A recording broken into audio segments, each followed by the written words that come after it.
So at the top of round 2, at pick 33, the Cleveland Browns take Carson Schwesinger, a linebacker out of UCLA. My grade for this is a C.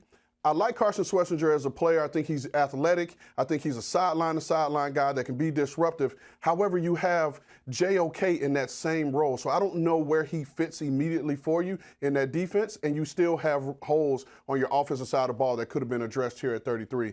So for Cleveland Browns, I give this grade a C.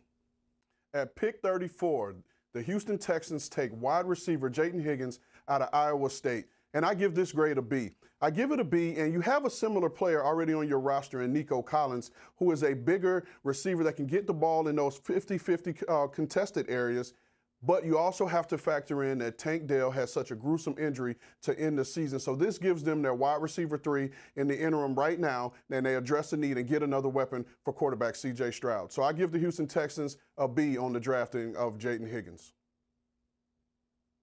At pick 35, the Tennessee Titans. Oh, wait, no. Seattle trades into the pick, and they select Nic Emmanwori, safety out of South Carolina.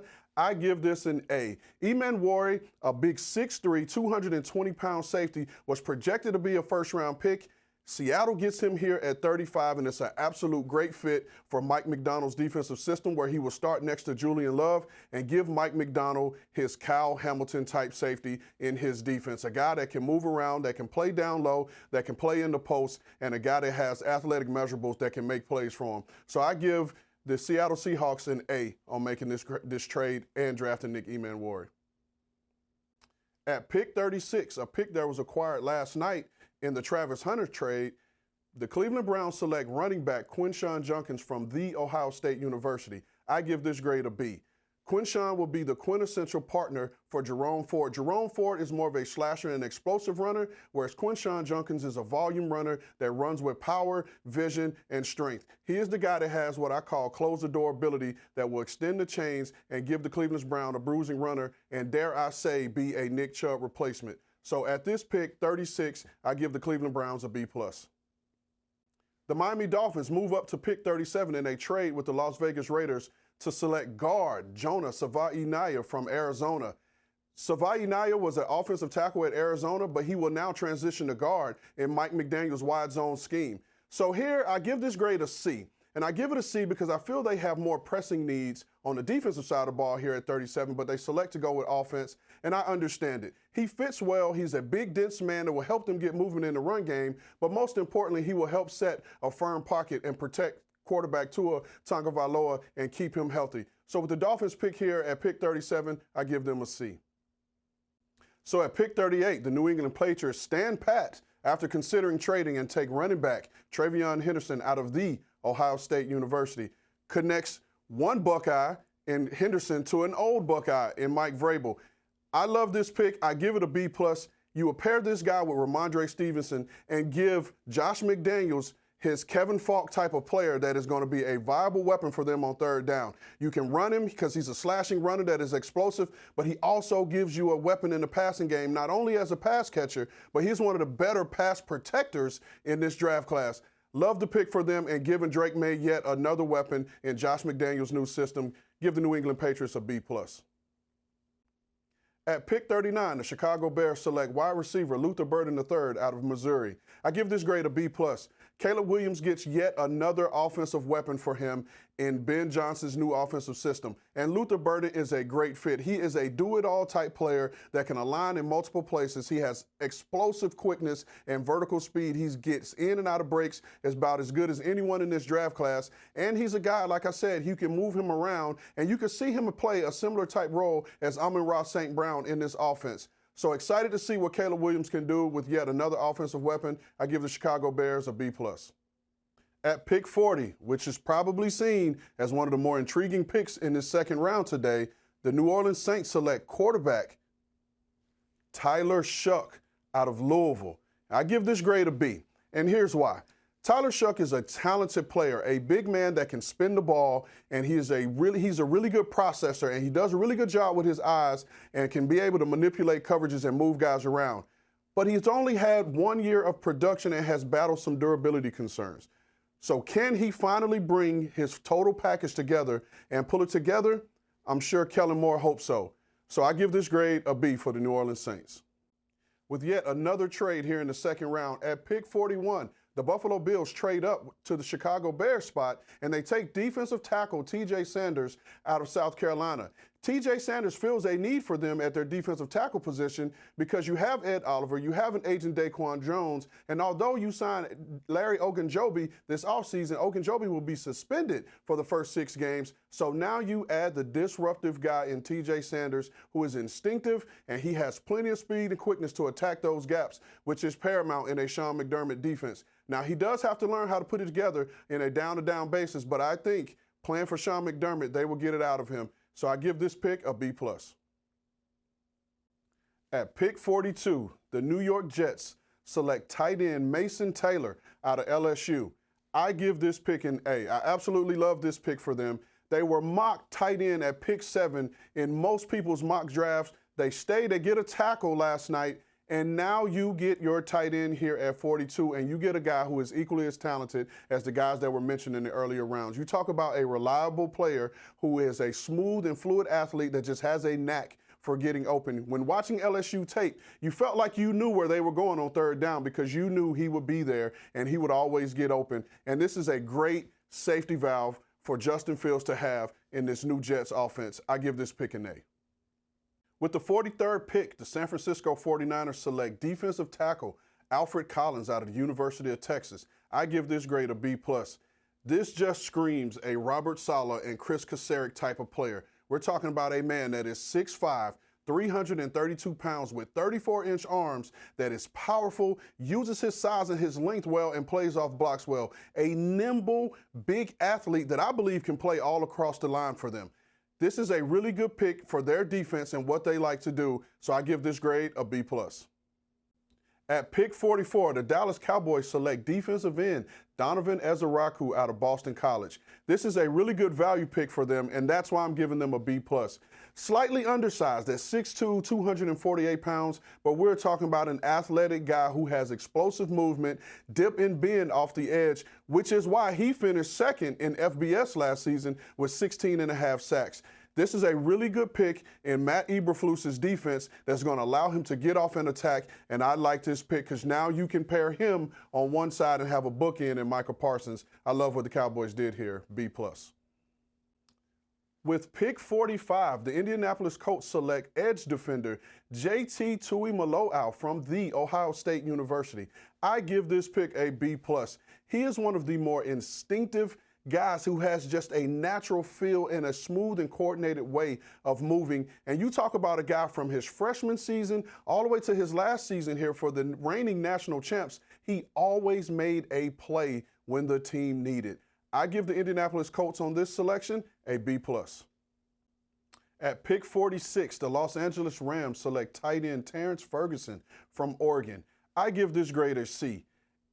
I give it a C because I felt like they had more needs here at 46 that could have been addressed with players that were available. But I understand why Sean McVay goes here. Sean McVay is a former tight end coach who loves these F tight end types. And this guy is athletic, he has ball skills, and he just has a natural move and ease to him. And then also you add in Tyler Higbee, who will be a free agent after this season, has dealt with some injury concerns. So now you have your tight end, your F tight end, and for the future in the building. I give the Rams a C. At pick 47, the Arizona Cardinals select corner Will Johnson. I give this grade an A. And here's why I give it an A. I truly believe he was in consideration for them at pick 16, but there were some concerns about his injuries and his overall speed because he did not run during this offseason. However, we're talking about a long, rangy, and instinctive corner with top-notch ball skills that is an exact ideal scheme fit in a Jonathan Gannon's defense. So to get a player that you may be considering at 16 here at 47, I give this an A. Here we are again, another trade in the second round. The Houston Texans trade into the 48th pick from the Las Vegas Raiders, and they take tackle Aireontae Ersery from Minnesota. I give this pick a C. Aireontae does have scheme recognition, having played in a similar scheme at Minnesota. However, he does have some bend limitations here that is going to prevent him from always being able to uproot players and sit on guys in the passing game. I do think that he uses his length and his size well, which will help them in the passing game. But I think here they could have got a player that was a little bit more athletic to fit in that wide zone scheme. So I give this grade a C. At pick 49, the Cincinnati Bengals select linebacker Demetrius Knight Jr. out of South Carolina. This young man was the quarterback of South Carolina's daunted defense. They had a ton of players, and this guy was the leader of that defense. I give this grade a B. This guy will step in, and he will compete with Jermaine Pratt out of the gate to be the starting Mike linebacker to a line next to Logan Wilson. This guy is smart, he's instinctive, he's tough, and he packs a punch on contact. I give this grade a B. At pick 50, the Seattle Seahawks select tight end Elijah Arroyo out of the University of Miami. I give this grade a B, but it's a B with an asterisk. If this guy is healthy, this could easily be a B plus, potentially an A, because this guy is an athletic tight end that can move, and he reminds me a lot of Jordan Reed, a guy that just has a natural instinct and a natural smoothness to his route running ability with easy, smooth catch skills. And if you give him a crease, he does have the speed to put his foot in the ground and take it the distance. But the key is, can he stay healthy? He missed the majority of this offseason and the draft cycle with an injury, although he did perform at the University of Miami's Pro Day where he caught the ball very well. If he's healthy, this grade can go up, but for now it's a B. Here we are again, folks, with yet another trade in the second round.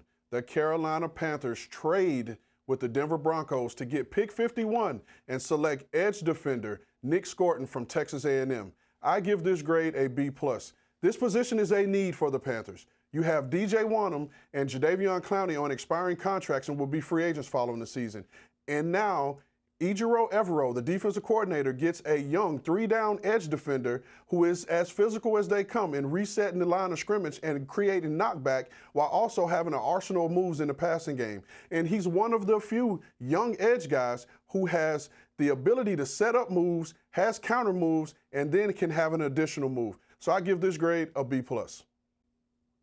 At pick 52, the Tennessee Titans select edge defender Femi Oladejo, a.k.a. O2. Had to give you a shout out for the nickname.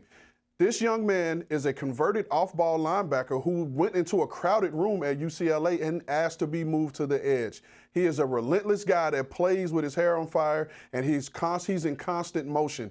This guy here still has some developmental tools to work with, and his best ball is ahead of him. So I give the Tennessee Titans a B with this selection.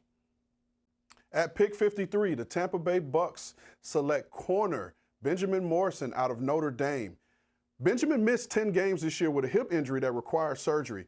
Prior to that, this young man would have made an argument to be a day one pick, or at least an early day two pick. You talk about a corner who you don't hear this much when you're talking about the corners, that is tough as they come. And I can see this young man easily stepping in to compete to play opposite of Jamel Dean, who is another physical style corner in a Todd Bowles defense. I give the Bucks a B+. At pick 54, the Green Bay Packers select offensive lineman Anthony Belton from NC State. I give this grade a B.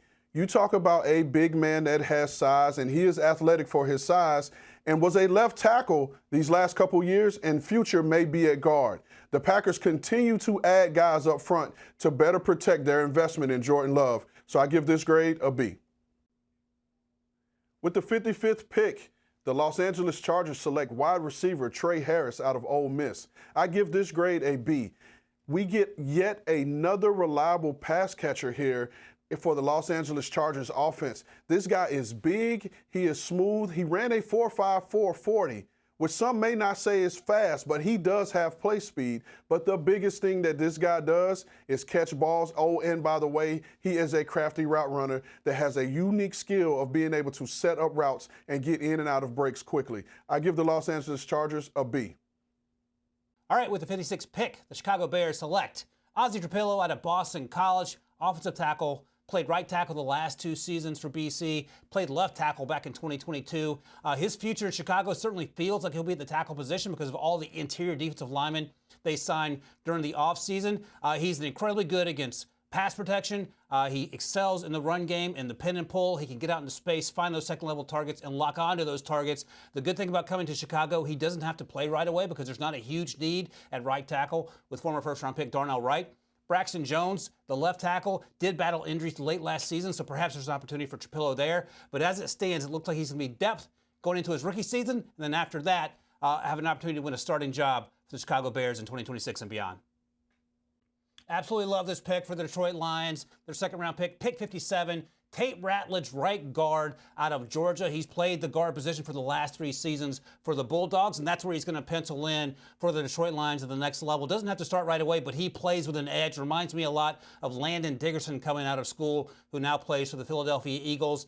The Lions love getting guys on the interior. They got a defensive lineman in the first round. They circle back, get an offensive lineman in the second round. And if you see Tate Ratledge get off the bus with the mullet and the mustache combo, he looks like a Brad Holmes guy. He looks like a Dan Campbell and Chris Spielman guy. And he's going to have an opportunity to play this year and earn a starting job perhaps next year and beyond for the Detroit Lions. Jack Bech headed to the Las Vegas Raiders with pick 58. This is an A+. It's hard not to love Jack Bech, the football player and the person. LSU transfer, made his way to TCU, and all he did was dominate. Played primarily outside at TCU, but can also play inside. We saw that translate during the course of the season. Big target down the field, contested catch player, and we saw it translate at the Senior Bowl, where he was MVP on Senior Bowl game day. He comes to a Vegas team that has Brock Bowers going into his second year. They drafted Ashton Jeanty in the first year. They traded for quarterback Geno Smith in the offseason, and now this offense is taking shape. Had huge needs at the wide receiver position. Jack Bech reminds me a lot of Puka Nacua coming out of BYU, and if they get 65% of that in Las Vegas, this is an absolute home run pick. With pick 59, the Baltimore Ravens grab a first-round talent in Mike Green out of Marshall by way of UVA. This is an A+. I had Mike Green as my 13th ranked player in my big board, had some off-field concerns, so he falls to the middle of the first round. And now the Ravens get Malachi Starks in the first round to play safety alongside Kyle Hamilton. Circle back and get Mike Green, one of the most athletic edge rushers in this draft class. Reminds me a lot of Will Anderson at 6'3", about 250 pounds. Plays with his hair on fire from the first snap until the last snap. Had 17 sacks, 33 hurries last season for Marshall, and that is going to translate to the next level. This is an A+ pick for the Ravens, given that Odafe Oweh and also David Ajabo are in the final year of their deals. Expect to see a lot of Mike Green next year on the field for the Baltimore Ravens. With the 60th pick in the second round, the Denver Broncos get R.J. Harvey, running back. This is a B for me. They needed a running back. We thought they might target one in the first round. They took Jahdae Barron because he was sitting there, the cornerback out of Texas. So they circle back in round 2 and get Harvey out of UCF. The UVA transfer is electric between the tackles. He also has the ability to bounce it and get the edge, and that shows up in that 4.4 speed. At 5'8", at about 205, he reminds me a little bit of Jaylen Warren, who plays for the Steelers, but he's faster. Wasn't used a ton in the pass game, but the targets he did get showed off his ability to catch the ball and make plays in space and cause those defenders to miss him at the second and third levels. I love what he brings to this offense with Sean Payton, who we knew was going to get a running back, and he gets it, and R.J. Harvey, grade B for the Denver Broncos. The Commanders are getting an A for the selection of cornerback Trey Amos out of Ole Miss with pick number 61. I had a first-round grade on Trey Amos. He is long, fast, physical. Everything that Emmanuel Forbes wasn't physically, their first-round pick from a few years ago with the previous regime. We know Dan Quinn likes those cornerbacks on the outside to be fast, huge, and physical, and that's exactly what Trey Amos is. It also allows last year's second-round pick, Mikey Sanderson, to move back inside to nickelback, where he excelled as a rookie and excelled previously at Michigan. For an idea of how good Trey Amos is, I asked Jackson Dart who was the toughest cornerback he faced in the ACC. It was his teammate, Trey Amos. That's why this pick's an A. Shemar Turner to the Chicago Bears, pick 62. This is a B+ for me. Spent a lot of time in the fall talking about Shemar's teammates, Shemar Stewart and Nic Scourton, both already drafted. Next off the board, Shemar Turner, who goes to Chicago, where he'll fit right in alongside Grady Jarrett, who they signed this offseason. Maybe they still need edge rush help opposite Montez Sweat, but this is a fantastic development in the middle of that defense. Shemar is so incredibly twitched up. He wins consistently off the snap, shooting gaps. He's not enormous in terms of defensive tackle standards at about 290 pounds, but he can line up 3 technique, 4-eye, even 5 technique if you want to. So that versatility is going to come in handy for it's going to be an incredibly athletic defensive line for the Chicago Bears. B+ for me for Shemar Turner. A- for the Chiefs in their selection of Omar Norman-Lott out of Tennessee. He is incredibly juiced up. He moves like a 245-pound defensive tackle who actually weighs closer to 300 pounds. You're going to line him up next to Chris Jones, and those guys are going to get after it. The Chiefs needed help on both sides of the ball, offensive line, defensive line. They go offensive line in round 1 with Josh Simmons, who would have been a higher first-round pick had he been healthy. Omar Norman-Lott had some first-round buzz, falls to day 2. The Chiefs get better in both trenches. This, for me, A-. Omar Norman-Lott headed to KC.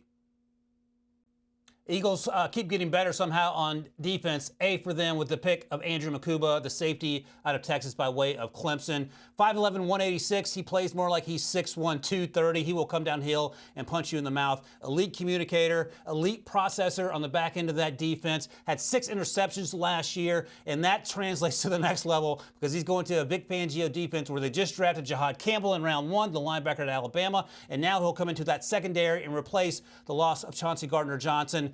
The rich keep getting richer in Philadelphia, and Andrew Makuba is the reason why they get an A for this pick at pick 64.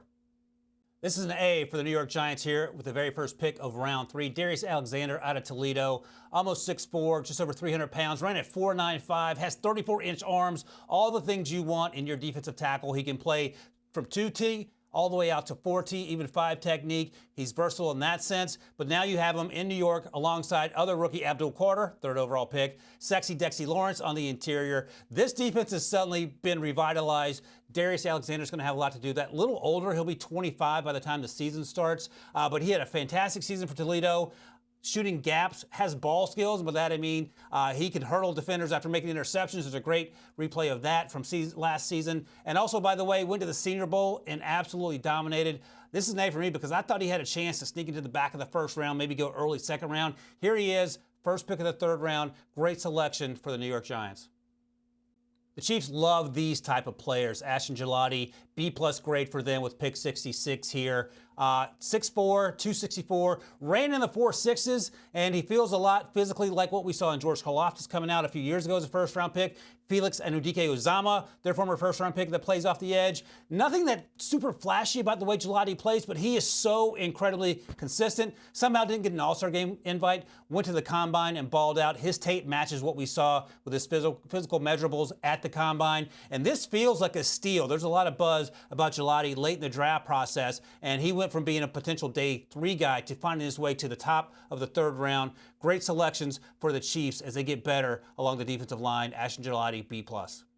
I hesitate to say it, but the Browns are crushing this draft. Let's go to the 3rd round with the pick of Harold Fannin Jr., tight end out of Bowling Green. This is an A for me. Canton, Ohio native, staying in his home state, headed to Cleveland. He was the offense for Bowling Green, had over 150 targets last season. He absolutely dominated Texas A&M. He absolutely dominated Penn State, so he can play against Power 4 schools and do it at a high level. Can play in the slot primarily. You can line him up outside. You can line him up in the backfield. He can throw passes. You can play him in line at the wide position, but that's not really his game. David Njoku is in the final year of his deal for the Cleveland Browns, so they get some help behind him. Fannin Jr. isn't quite the athlete of an Njoku, but I think this is about the range he should have gone off the board, and he will be incredibly productive from day 1 because that's all we saw him do for Bowling Green. The Raiders get a B for the selection of cornerback Darian Porter out of Iowa State at pick 68. Plays primarily outside. He is long. He is fantastic in coverage, both man and zone schemes. Needs to get a little better coming downhill and run support, but he is a former wide receiver, so he'll get there at some point. This is right around the range that I thought he would come off the board. Has incredible ball skills because, as I mentioned, former wide receiver. And if there's anything that the Raiders need to get better on defensively, and there are a lot of things, it starts in the secondary. This is a fantastic pick to go along with an already strong draft class with Ashton Jeanty and then Jack Besh earlier on day 2. This is a B for me. Darian Porter headed to Las Vegas. I really like Kyle Williams. I don't necessarily love the fit in New England. I'm going to give this a B. We'll see how this plays out together. But he's 5'10", 190, played primarily outside in college, but you would imagine that given that size, he'll move into the slot and play a little bit more in the middle of the field. Has 4.4 speed, and that speed is certainly something that Drake May would like and the wide receiver room in New England needs. He consistently stacked cornerbacks last season. I would like to have seen him play a little stronger throughout the route and perhaps break more tackles and run through more arm tackles, but he was the offense at Washington State, was targeted over 100 times, and I think we'll see him have an opportunity to get on the field in New England where he may play some outside, but in that Josh McDaniels offense, don't be surprised to see him play in the slot for the Patriots there. B, Kyle Williams, headed to New England. The Lions take one of my favorite players in this draft class, Isaac Slough out of Arkansas. I'm giving this an A+. Almost 6'4", 214 pounds, ran a 4.43 at the combine, played primarily outside in limited reps at Arkansas, former Hillsdale transfer. 2/3 of the snaps on the outside, 1/3 of the snaps in the slot. That versatility will translate to the next level. Big catch radius, long strider, can outrun defenders down the field. Second, third levels will run through arm tackles. You have Amon-Ra St. Brown. You have J-Mo. Now you're going to have Isaac Slough manning the slot and the outside for Jared Goff in Detroit. A+ for me. All right, I'm giving the Saints a B+ for the selection of Vernon Broughton, the former Texas Longhorn. He can line up just about anywhere along the defensive line. I love the idea of bringing him to New Orleans and lining him up alongside former first-round pick Bryan Bresee. Vernon was incredibly disruptive for the Texas Longhorns. Wins with power, wins with speed. Reminded me a lot, both in terms of his size and his playing style, of Keanu Benton, the former second-round pick out of Wisconsin, who's been dominant in 2 years for the Pittsburgh Steelers. If the Saints get anything close to what Keanu Benton has brought to Pittsburgh, Vernon Broughton is going to be much better than a B+. But for now, B+, Vernon Broughton headed to New Orleans. It's a B+ for the Buffalo Bills in their selection of Landon Jackson here with pick 72 in round 3.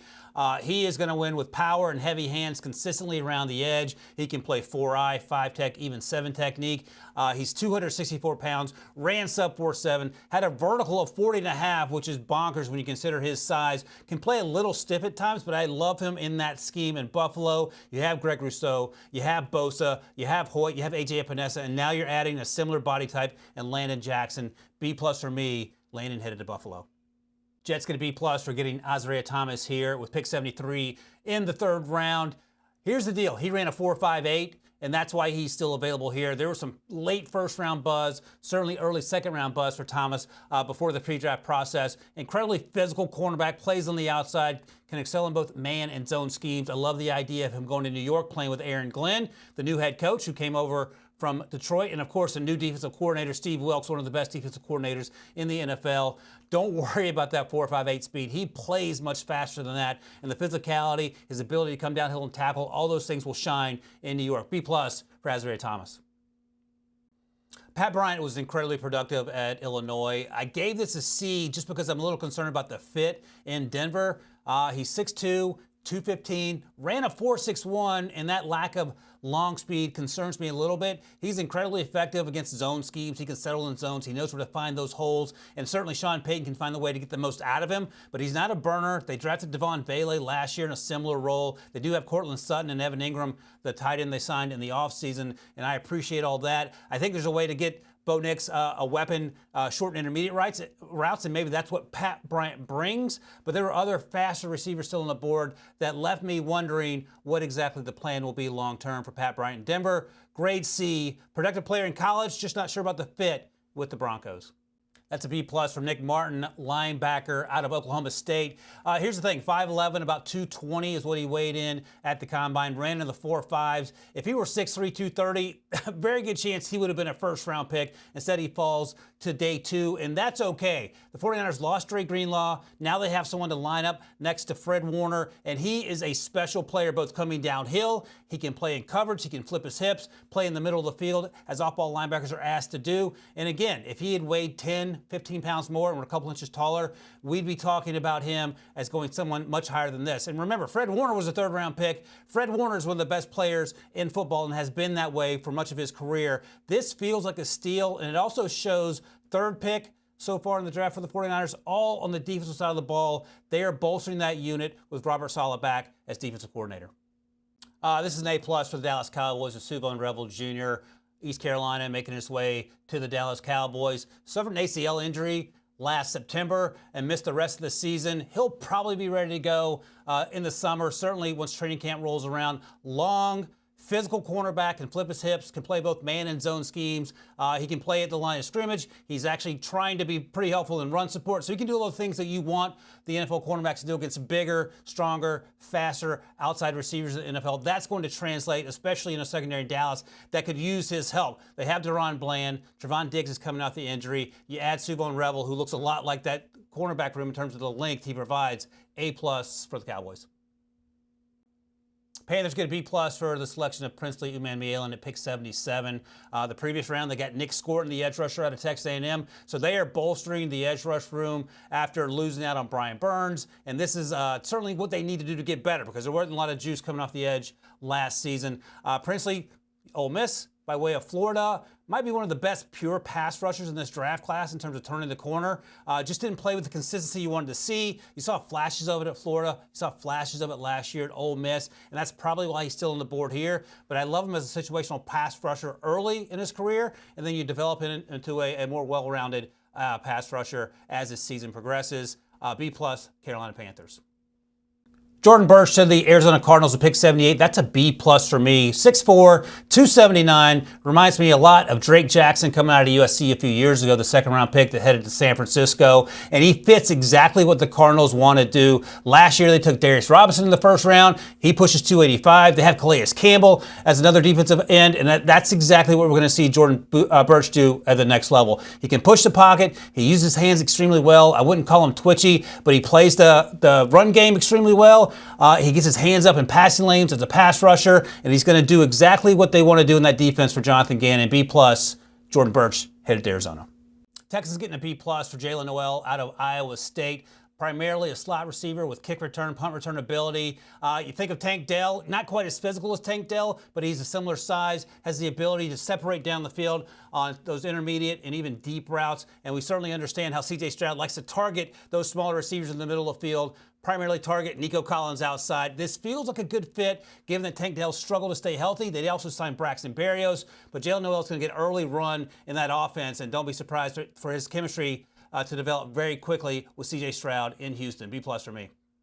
Pick number 80, Indianapolis Colts. They go Minnesota cornerback Justin Walley. He was a 4-year starter ever since his freshman year there at Minnesota. This past year, a 41.8 completion percentage allowed. He's a little bit off type for the Indianapolis Colts. They have a bunch of massive corners on the roster. He's a little smaller, 5'10", just over 190, but he's twitchier. This guy has real deal speed. He has real deal first step quickness, and he attacks receivers at the catch point as well as any cornerback in this draft class. While he played outside his career at Minnesota, I could see him kicking inside in that Colts defense and maybe being the long-term replacement for Kenny Moore. Obviously, they're full up in that secondary right now. No real starting options available. So I'm going to go B- for this. I thought the value was a little bit of a reach on a lot of people's draft boards and ours over here at CBS, and it wasn't necessarily a need. But for the Indianapolis Colts, I do think that he could fill a role for them in time, and there weren't many great slot options in this draft class. Pick number 81, Cincinnati Bengals select Georgia guard Dylan Fairchild. He was a 1.5-year starter there at Georgia, but I really like what he put on tape this past fall, really raised his draft stock doing so. One of the better pass protectors in this draft class, fewer than 10 pressures allowed all season long for Georgia. Had some injury concerns over the course of the year, but everything was minor. I think he's a day one starter for the Cincinnati Bengals. You cannot argue with the need at this point in the draft. They have that massive hole at right guard. While he played left guard for Georgia, I think that's where he slots in, and I love his hand usage. This guy's a former wrestler. Anytime you hear that, anytime I hear that, my ears perk up for an offensive lineman. I think this pick, it deserves a B grade, maybe a little bit of a reach, but this was probably the best guard available to the Cincinnati Bengals at this point in time. Pick number 82, the Tennessee Titans select Penn State safety Kevin Winston Jr. On my board, he was safety 3. I thought he was comparable to the guys who went way higher than him in this draft class at the safety position. The only problem is Game 2 this past year, Bowling Green, partially torn ACL. Not even a full torn ACL. He actually ran a 40 at his pro day. That's how back he is from that injury already. Should be fully healthy this next fall. I love his tape, man. 6'9" wingspan. He is the best tackler in this safety class. He's missed only 2 tackles on 89 attempts his entire collegiate career. In coverage, he has the wingspan to break up passes at the catch point. The only problem is hasn't played a ton of football at this point in time. Only a 1-year starter. But when you watch that 1 year of his sophomore tape, it was great. And the first game of this season against West Virginia, he was a physical force in the running game. This is a game changer on the back end. To get this guy in the 3rd round, it's an A+ pick in my opinion. Pick number 83, Pittsburgh Steelers. They go Iowa running back Caleb Johnson. The breakout candidate from this past fall for the Hawkeyes. He went for over 1,500 yards, had 21 touchdowns. His patience, Vision in that outside zone scheme in Iowa and home run hitting ability is why he comes off the board here in the 3rd round. And I'm going to give this pick a B+ because I love the fit. Iowa, if you know anything about them, they are a stretch zone team almost exclusively. Arthur Smith, the Steelers offensive coordinator, if you know anything about him, he is a stretch zone offensive coordinator almost exclusively. So all that vision, all that one-cut rushing ability that you see on his tape, it should translate, and so he goes to the perfect spot for him. B+ pick. Pick number 84, the Buccaneers go Jacob Parrish, the Kansas State corner. And this is one of my favorite picks of the 3rd round. It's not necessarily a need. They obviously have 3 starting corners there, but with all the injuries they had in the back end last year, he may see the field a lot, and this guy is NFL ready. Even though he's only a junior coming out, you watch his tape against the elite talent on his schedule. He faced Iowa State, Jalen Knoll, Jayden Higgins, 2 guys who were drafted before him. You watch Arizona, Tetairoa McMillan, a guy who was drafted in the top 10, and he holds his own and even wins those matchups, in my opinion, against all of those guys. He may be a little shorter at 5'10", but he is stout. The guy plays physical, and he has 4.35 speed. The only question mark is, in that Tampa Bay Bucs scheme, Todd Bowles, a lot of off coverage. At Kansas State, he's playing a lot of press coverage. That'll be a transition for him, but this guy, in my opinion, has the talent to do so. It's an A pick. Pick 85, Kansas City Chiefs select California cornerback Noel Williams. This is a Kansas City Chiefs cornerback through and through. He is a press corner, physical, 6 foot, 200 pounds. He wants to make your life uncomfortable at the line of scrimmage. That's what the Chiefs corners do. That's what they're known for in that Steve Spagnuolo defense. And the one thing I love about him, even though he's a press corner, he has great ball skills. 7 picks, 9 pass breakups this past season. He finds the ball in the air so well. And if the Kansas City Chiefs, if you know anything about them, they found late round corners to fit this defense. More often than not, I feel very good about saying that Noel Williams will be a starter sooner rather than later for this Chiefs team. It is an A pick in my mind. With pick 86, the Los Angeles Chargers select Oregon defensive tackle Jamari Caldwell. Should be a little more specific, though. He is a nose tackle through and through, and not just any nose tackle. This is a Jim Harbaugh defense nose tackle. He's a squatty, thick, 6'2", 332-pound nose tackle that has great feet. This guy is born to play that nose tackle, eat double teams, eat single blocks in the running game, and just make your life miserable as a guard or a center in those A gaps. He did it all over his film at Oregon, and the thing I love about his film at Oregon is that this guy, from his first play to his last, you see a high motor. A lot of times these 330-pounders, they wear down over the course of games. That was never the case with Caldwell. So for a need that was massive on this Chargers defensive line after losing Poona Ford, they find his replacement here in the 3rd round. This is an A pick in my mind. With pick 87 in the 3rd round, the Green Bay Packers select TCU wide receiver Savaiinaea Williams. And I say wide receiver, but he's really wide receiver in name only. This guy's closer to Cordero Patterson than he is Matthew Golden, who they selected in the 1st round. He is 6'4", 220 pounds, and the thing that I love about him, dynamism. He's never had more than 611 yards through the air in his 5-year career at TCU, but this guy can tote the rock. He broke 18 tackles after the catch, and he had 322 yards on 51 rushing attempts this past season. So for this Green Bay Packers offense, he's not going to be like a 1, a 2, or a 3. He's going to be a guy that when he's in, he's taking jet sweeps, he's taking handoffs out of the backfield, you're throwing him screens, or throwing him deep balls because he has 4.48 speed as well and can really get down the football field. A unique chess piece to put into Matt LaFleur's offense. I'm going to give it a B grade. It's a little bit of a kind of niche pick, a little bit of a luxury pick, but he will play a role in this Packers O.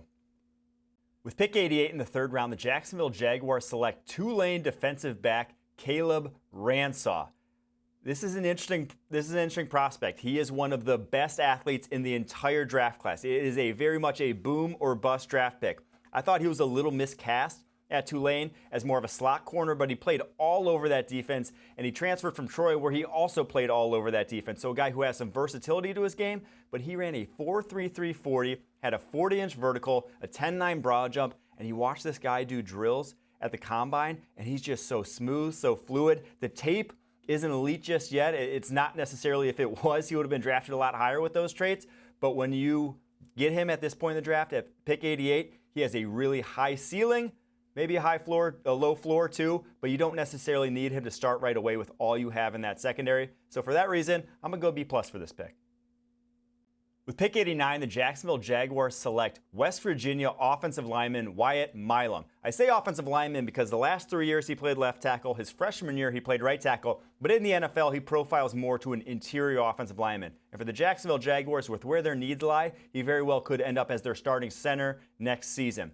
I love this guy's tape. I had him as a top 50 player in this draft class because his hands are exceptional. They're some of the strongest hands in the draft class. When he gets his mitts on you, he does not let go. You watch him against guys like Abdul Carter, who was a top 5 pick, and you see him lock him up at times on tape. He allowed only 6 pressures this past season and hasn't allowed a sack in pass protection since his true freshman year. This guy, in my opinion, is a day one starter. To get that at pick 89 for the Jacksonville Jaguars, an absolute home run of a pick, a home run of a draft, an A pick in my opinion. With pick 90 in the 3rd round, the Los Angeles Rams select Josiah Stewart, edge rusher from Michigan. This isn't necessarily a value pick. He was right around here on my board, but this is the ultimate culture and scheme fit. This guy was born to be a Los Angeles Ram, and I say that because he fits exactly what they want to do along that defensive line. He may not be the tallest, he may not have the biggest wingspan. He's only 6'1". In the 240s, he is a very undersized edge rusher, but this guy attacks like a bat out of hell. He is explosive off the line, and he is not going to back down from anyone. He fits in with guys like Kobe Turner and Jared Verse along that defensive line, and that he can just create chaos on stunts, on slants with his bull rush. He can push the pocket. I love watching this guy's tape. He had 12.5 sacks as a true freshman at Coastal Carolina before bumping up a level to go to Michigan, where he was one of the best pass rushers in the country. Now, he didn't have great stats, but it's because he was more of a rotational player, only 440 snaps. He's going to have to be that at the next level. He's not going to be a first and second down sort of guy at his size. He's going to be maybe a little bit of a liability in the run game, but on 3rd downs, you want this guy in the football field. It's an A- pick for me. At pick 91 in the 3rd round, the Baltimore Ravens select Emory Jones Jr., offensive lineman from LSU. He was a 3-year starter there for the Tigers, but all at right tackle. At the NFL level, I think we saw farewell this past season at the Senior Bowl. This guy's going to have to kick inside. He is much more of a guard than he is a tackle. He struggled on the edge to really manipulate space and find quicker edge rushers. That's not going to be as much of an issue on the interior. And what I like about this guy's game is that he has the build. Over 34-inch arms, almost 11-inch hands, and if you're just stacking him up and how he looks physically, how he holds his 315 pounds, it's as impressive as anyone else in the draft class. The guy has uber talent. It just hasn't quite developed there in a collegiate football field, but he's young. He's only a true junior coming out, and for the Baltimore Ravens that have done such a good job of developing offensive linemen, it's just another guy to get in the pipeline to either be that right guard spot or that left guard spot that are kind of problem issues for that Ravens offense right now. So for that reason, I'm giving it an A-.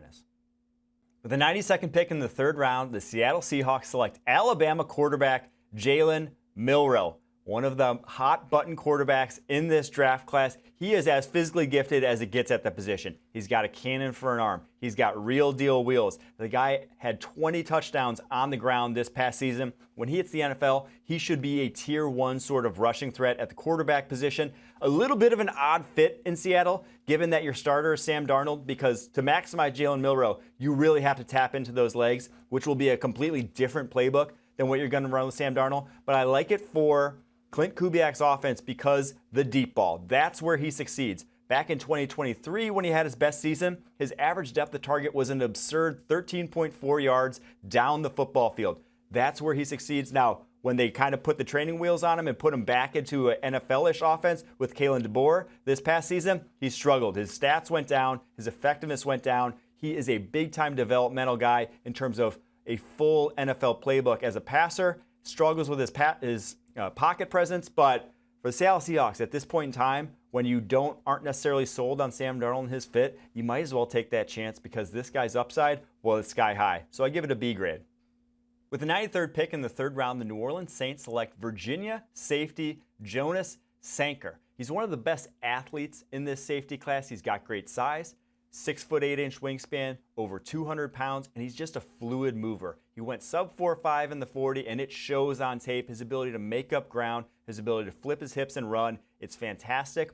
But on tape, there were some issues that I saw. He gets his eyes in the backfield a little too often. You'll see him bite on double moves, bite on run fakes, a few too many big plays given up on his tape. but he goes to a spot with Justin Reid there now in New Orleans that has a very similar physical skill set. That's going to be a great guy for him to learn from and hone his craft at the safety position because he doesn't have to start right away. And so for all those reasons, I like this pick, probably a B+ for me.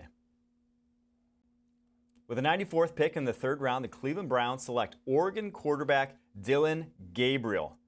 He was my quarterback 3. I love this guy's tape. The only thing really dislike about him, he's a shade under 5'11". He's one of the shortest quarterbacks that you'll see, one of the shortest quarterbacks in the NFL when he hits the field, but he's also the most experienced quarterback to ever enter the NFL draft. That's right, he started 63 games in college, the most ever. He started since his true freshman year in high school and has the Hawaii State passing record. So this guy is an accomplished quarterback from his time at UCF to Oklahoma to Oregon to leading them to that undefeated season. He's got a plus arm.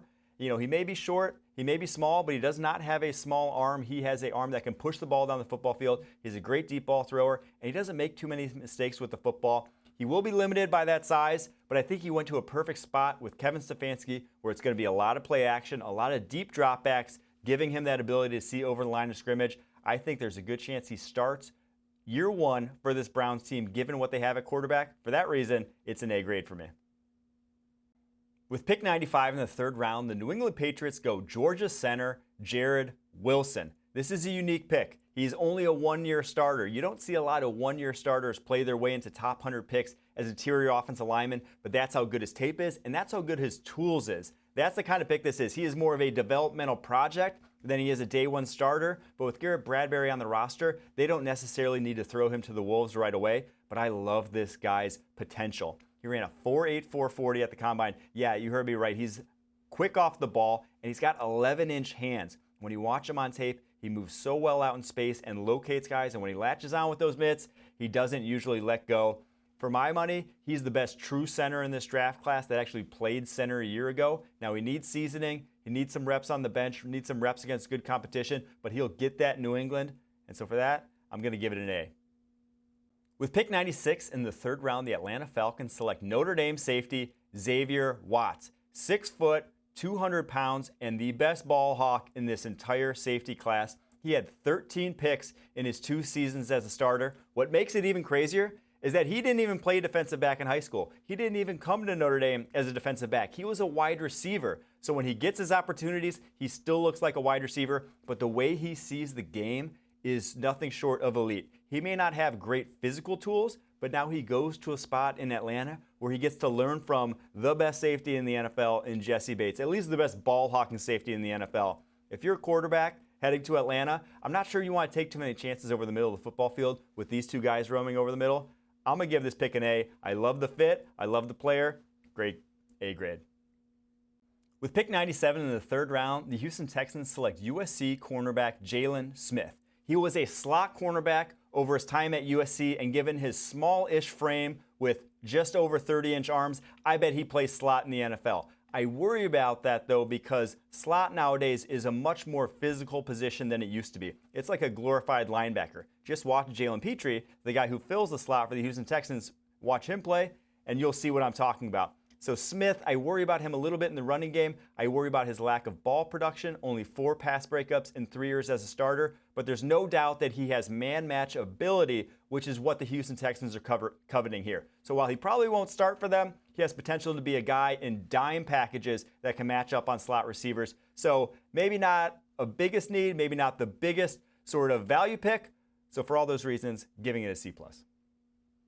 With pick 98 in the 3rd round, the Las Vegas Raiders select Texas Tech offensive lineman Caleb Rogers. He started for 5 years at Texas Tech, not 4, 5, because he came there in the COVID year. And he played primarily tackle, but for a handful of snaps this past season, we saw him at both left guard and right guard. And on those, I think that's where he slots in the NFL. A little smallish frame for an offensive tackle, and when you saw him work in a phone booth, that's when he was at his best. This guy has some of the best physical gifts of any offensive lineman in this draft class. He can really get off the line of scrimmage. He's powerful. It's just, how will he translate to the inside? Bit of a project, but you've seen him improve every single year of his career, and he's played a ton of football at this point. I like this pick. I'm going to give it an A-.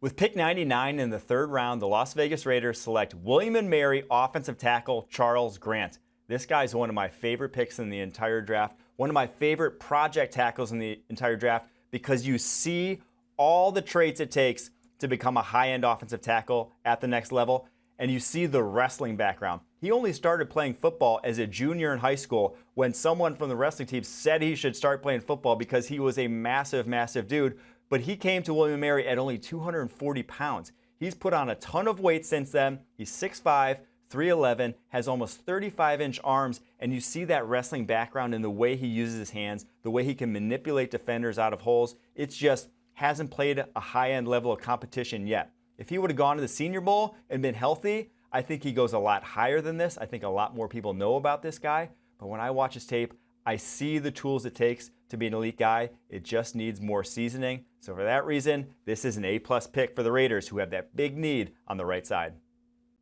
Pick number 100 in the third round, the San Francisco 49ers draft Western Kentucky cornerback Upton Stout. He profiles to a slot cornerback at the next level at just a shade over 5'8" and 181 pounds. But at that size, he's got a pretty big wingspan, 6'2" wingspan, and you see that in his ability as a tackler. He was an outside corner for most of his career for Western Kentucky, but only flipped to the slot this past season, and that's when he really shined. This guy wants to stick his nose in the running game. He plays physical. He plays above his weight class. And I think for this 49ers team that needs all the help they can get at corner, I think he can really make an impact for them. All those reasons, I'm going to give this pick a B+. With pick 101 in the third round, the Denver Broncos go LSU defensive lineman Savaiinaea Jones.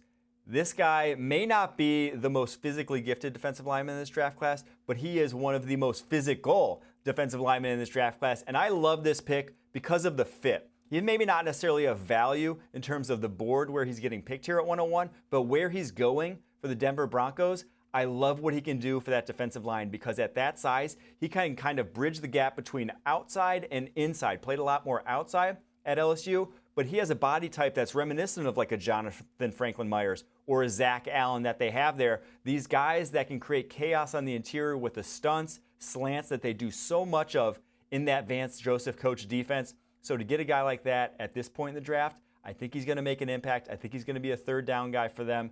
It's an A pick for me. With the last pick in the third round, 102, the Minnesota Vikings draft Maryland wide receiver Ty Felton, a guy who had a massive breakout senior campaign where he caught 96 passes for 1,119 yards for the Terrapins last season.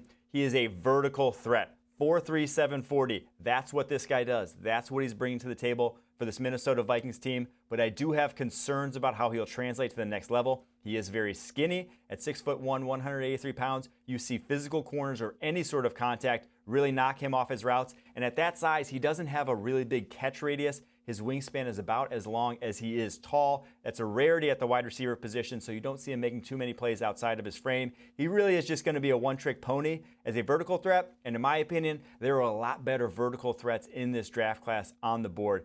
So for that reason, I'm giving it a C+.